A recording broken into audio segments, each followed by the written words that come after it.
বাচ্চারা, আজকে আমরা শিখব কিভাবে ডি লিখতে হয়। তো চলো কালার্স গুলো আগে চিনে ফেলি।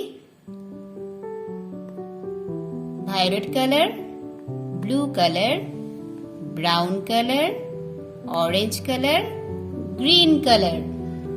তো চলো লেখা শুরু করি। প্রথমে আমরা ভায়োলেট কালার দিয়ে লিখব।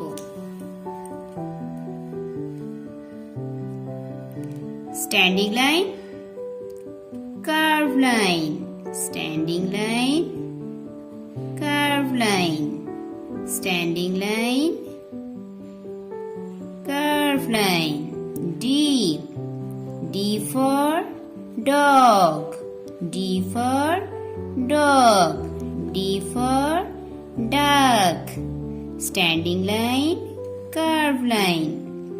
D for dog, D for duck, D for deer, D for dog, standing line, curved line,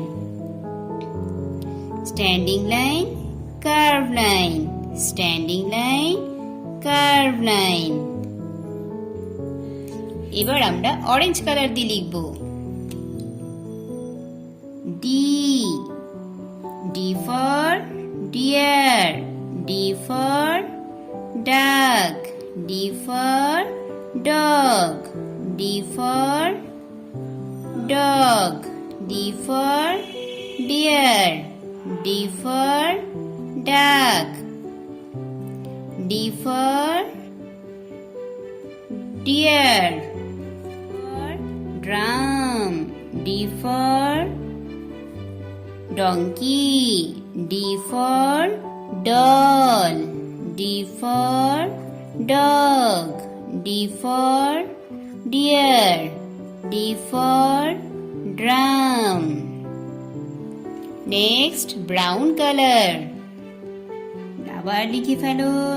standing line, curve line, standing line, তারপর curve line. D, D for dog, D for deer, D for drum, D for donkey, D for doll. তো বন্ধুরা, এতটুকুই থাকলো আজকে। যদি ভালো লেগে থাকে তাহলে অবশ্যই লাইক করো, কমেন্ট করো আর সবার সাথে শেয়ার করো।